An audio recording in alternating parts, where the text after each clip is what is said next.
வணக்கம் நண்பர்களே. இன்றைக்கி பார்த்தீங்கன்னா 20ஆம் தேதி டிசம்பர். ரொம்ப நாளாக நம்ம சேனலில் இந்த அப்டேட்டும் போடல. காரணம், இந்த புயலால் ஏற்பட்ட பாதிப்புகள், மிக்ஜாம் புயலில் ஏற்பட்ட பாதிப்புகள் வந்து நமக்கு ரொம்ப அதிகம். இப்போ தான் கொஞ்சம் ரெக்கவர் ஆகிருக்கோம். செடிகள்லாம் தூக்கி தனியாக ஒரு ரூமில் வச்சு அடைச்சி வச்சிட்டோம். அதனால் வந்து இதெல்லாம் கொஞ்சம் தப்பிச்சிருச்சு. இல்லை இந்த முருங்கையெல்லாம் பிச்சுட்டு போயிருக்கோம். பாருங்கள் நண்பர்களே, இது கொஞ்சம் க்ளீன்லாம் பண்ணி வச்சுருக்கேன்.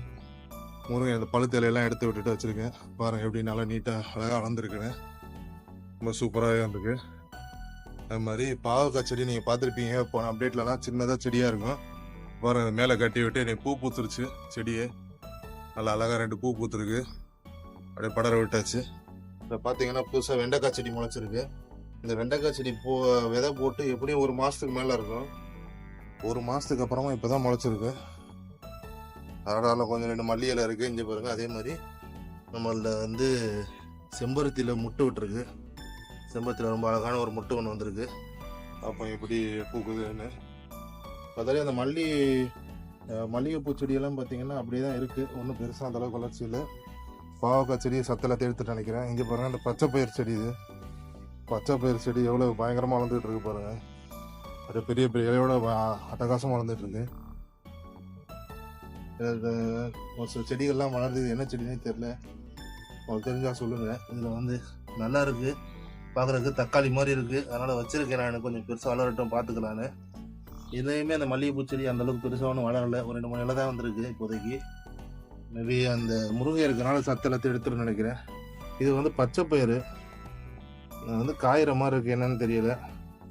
அதே மாதிரி இதுலேயுமே ஒரு அழகான ஒரு செடி முளைக்குது. இது என்ன செடின்னு தெரியல. குப்பை செடியா இல்லை வந்து ஏதாவது பூச்செடியான்னு தெரியல. ஏன்னா நிறையா இந்த செடி விதைகள் இப்போ ரீசெண்டாக போட்டோம். அதில் அதுவாக கூட இருக்குமான்றதுக்காக அப்படியே வச்சுருக்கேன் நான். கொஞ்சம் பெருசாகட்டும் பார்த்துக்கிட்டு எல்லாம் களையாக இருந்தால் எடுத்துடலாங்க. வேறு நிறைய அந்த களைகள்லாம் முளைச்சிது.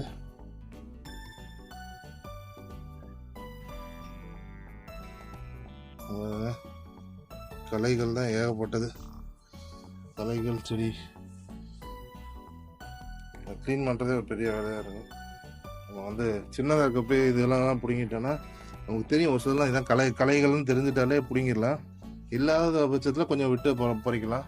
இந்த மழையினால நிறையா செடிகள் வந்து ஓஞ்சிருச்சு. இங்கே பார்த்தீங்கன்னா கத்திரிக்காய் செடியெல்லாம் பார்த்துருப்பீங்க, அழகாக பூ பூத்துருந்துச்சு போன அப்டேட்டில். இதை பார்த்தீங்கன்னா இந்த தடவை இலையெல்லாம் கொட்டி போய் ரொம்ப மோசமாயிடுச்சு. அதே மாதிரி வெள்ளைக்காய் பூ மட்டும் நல்லா அழகாக பூத்துட்ருக்கு.